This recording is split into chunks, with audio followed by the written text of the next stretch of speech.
Bapak Ibu, bahwa pengaruh kesamaan gender di pemerintah daerah ini menjadi salah satu hal yang diamanatkan.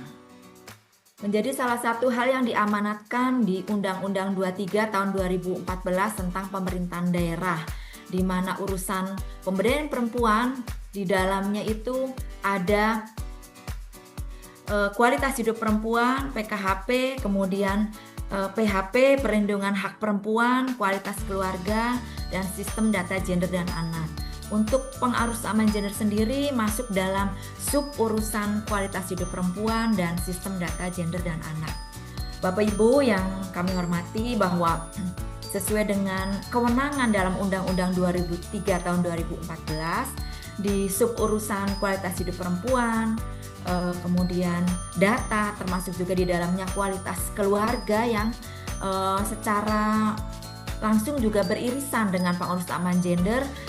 Kami di pemerintah provinsi dan kabupaten kota mempunyai kewenangan dalam hal pelembagaan pengaruh kesamaan gender di urusan provinsi untuk provinsi, kemudian di kabupaten kota khusus untuk kewenangan kabupaten kota, termasuk juga untuk penguatan lembaga penyedia layanan pemberdayaan perempuan. Di dalamnya adalah organisasi-organisasi perempuan yang punya beberapa program dan layanan untuk peningkatan kualitas hidup perempuan. Contohnya Fatayat NU, Aisyah, Patiro, dan lain-lain. Kemudian di urusan untuk kualitas keluarga, salah satunya adalah selain untuk peningkatan kualitas keluarga sesuai urusan masing-masing, kami juga di pemerintah provinsi dan kabupaten kota sebenarnya sesuai dengan kewenangan kita harus menyediakan layanan keluarga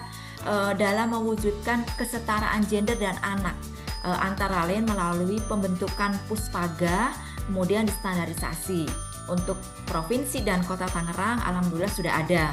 Kemudian untuk data gender dan anak, ini menjadi salah satu hal yang penting dalam proses tahapan pembangunan, mulai dari proses perencanaan, evaluasi, sampai dengan perumusan kebijakan.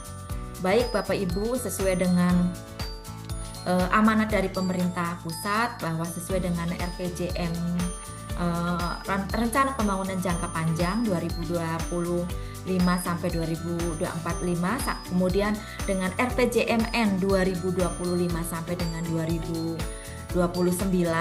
bahwa urusan pengaruh kesamaan gender atau yang biasa kita sebut dengan PUG ini mendukung asas sisa 1 dan 4, yaitu terkait dengan hak asasi manusia, kemudian juga terkait dengan sumber daya manusia. Di dalamnya ada terkait kebijakan harus berperspektif gender, kemudian memprioritaskan upaya untuk pemberdayaan perempuan dan perlindungan anak, kemudian juga melakukan penguatan kesetaraan gender dan perlindungan hak perempuan, termasuk juga menguatkan fungsi peran upaya pemberdayaan perempuan dan perlindungan anak. Kemudian Bapak Ibu, di dalam asas 1 dan 4 ini tentunya diturunkan lagi bahwa kita punya sasaran prioritas ini untuk pusat ya Bapak Ibu ya. Nanti kita sesuaikan dengan di daerah, termasuk juga kabupaten kota. Nah, dalam hal ini kami pemerintah Provinsi Banten juga dalam menyusun RPJMD 2025-2009 kami juga mendampingi Dinas PPP Adalduk KB dalam menyusun RPJMD dan Renstra Kota Tangerang 2025 sampai 2029. Nah, untuk sasarannya sendiri dalam rangka meningkatkan capaian indeks pembangunan gender, kemudian menurunkan indeks ketimpangan gender. Nah, dalam hal ini tercantum juga atau diturunkan dalam prioritas yang ke-15, 16, 18. Di dalamnya adalah terkait KG, kemudian PP dan PA, termasuk juga terkait dengan pengaruh kesamaan gender.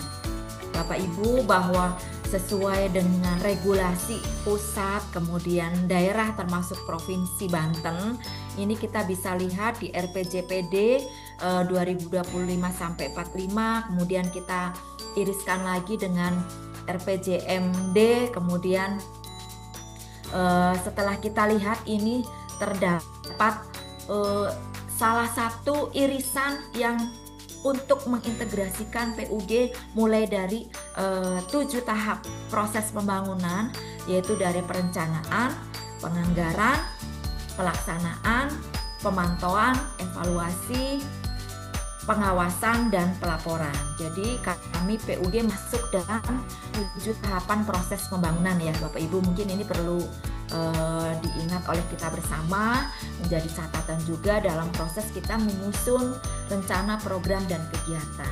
Nah, ini irisannya di misi ke-1, ke-3, dan ke-4 tentunya terkait dengan masyarakat produktif unggul berdaya saing, terkait misi SDM, kemudian juga terkait dengan misi SDM juga untuk daya saing, inovatif, dan tidak diskriminatif.